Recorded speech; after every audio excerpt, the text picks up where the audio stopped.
Apesar de todas as evidências científicas, alguns setores políticos continuam negando a identidade de gênero. Essa postura não se deve à falta de acesso a informações científicas, mas sim a interesses políticos e sociais.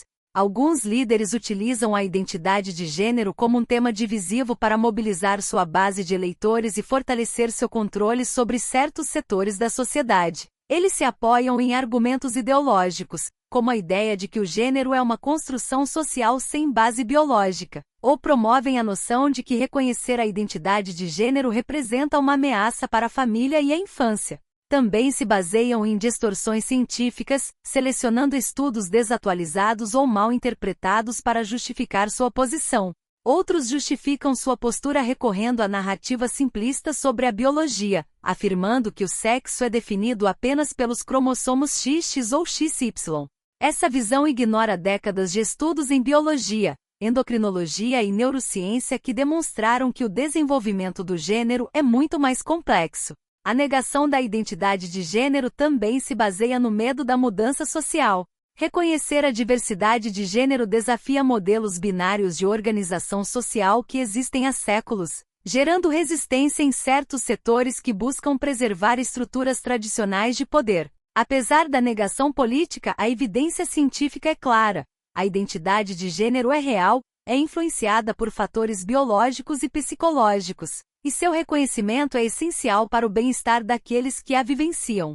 A afirmação da identidade de gênero não é uma questão de ideologia, mas sim um ato baseado em fatos científicos que permite melhorar a qualidade de vida e construir uma sociedade mais equitativa e inclusiva. Se os políticos têm acesso às melhores informações científicas e estão plenamente conscientes de que a identidade de gênero é real, assim como do dano causado por sua negação, então a conclusão lógica é que sua rejeição sistemática não é um erro, mas sim uma estratégia deliberada. A evidência científica demonstra que as políticas de invisibilização e discriminação não apenas prejudicam pessoas trans e não binárias em termos de direitos, mas também criam barreiras estruturais que limitam seu acesso a posições de liderança e poder. Isso levanta uma questão crucial. Se os governos e setores de poder sabem que a identidade de gênero é real e ainda assim insistem em negá-la, qual é sua verdadeira motivação?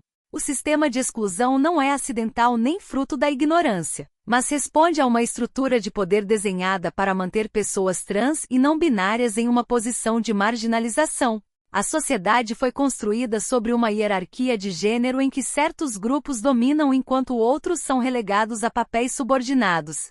Sob uma perspectiva política, permitir que pessoas trans e não binárias ocupem espaços de liderança significaria questionar uma estrutura de poder que existe há séculos. A razão pela qual os governos insistem em deslegitimar a identidade de gênero não se deve apenas à pressão social ou ideológica, mas ao fato de que um reconhecimento total dessas identidades alteraria radicalmente a forma como o poder está distribuído. As instituições que governaram o mundo durante séculos utilizaram o gênero como um mecanismo de controle. A existência de um sistema binário, onde homens cisgêneros dominam e mulheres cisgêneras têm um papel limitado, tem sido funcional à estrutura de poder. Quando pessoas trans e não binárias desafiam essa estrutura, representam uma ameaça porque demonstram que o gênero não é uma categoria fixa, mas sim uma construção que pode e deve ser redefinida.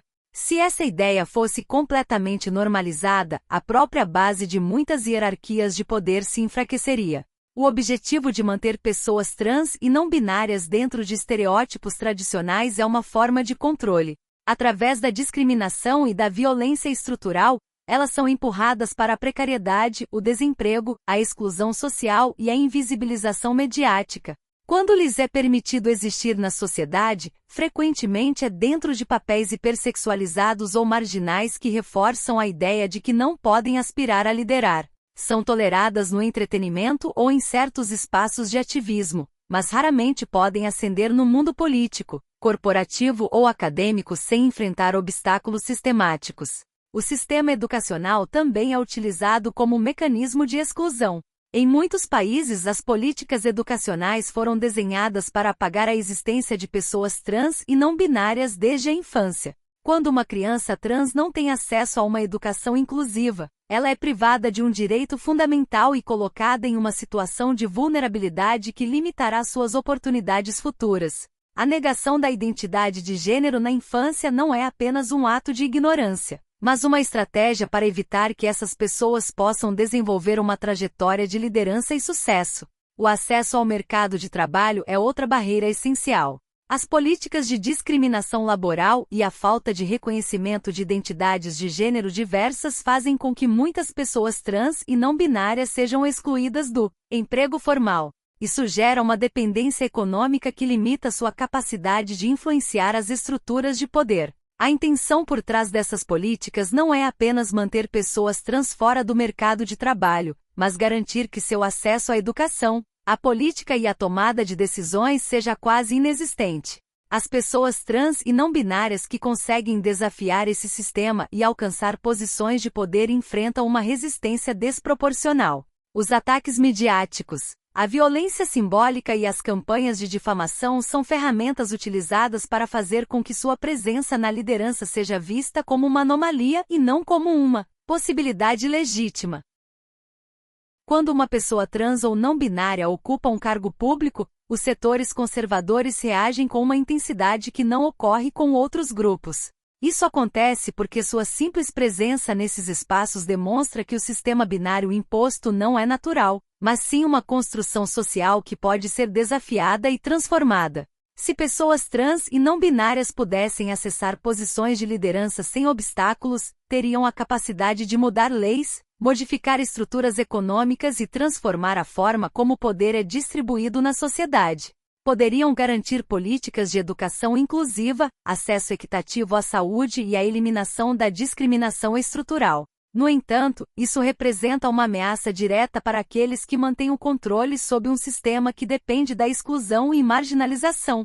O objetivo dos setores de poder não é apenas negar a identidade de gênero, mas garantir que pessoas trans e não binárias nunca tenham a possibilidade de liderar o mundo. Para isso, utilizam um conjunto de estratégias desenhadas para mantê-las na invisibilização, na precariedade e no medo. Ao negar-lhes direitos básicos como o reconhecimento legal, o acesso à saúde e a proteção contra a discriminação, buscam criar um ambiente onde ser trans ou não binário seja visto como uma barreira intransponível para o sucesso. A forma como governos e setores de poder tratam pessoas trans e não binárias não é uma questão de desconhecimento científico. A evidência científica é clara, e os líderes políticos têm acesso aos melhores especialistas.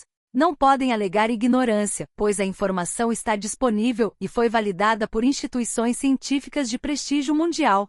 Se decidem ignorá-la, é porque o reconhecimento da identidade de gênero não se alinha com seus objetivos de controle.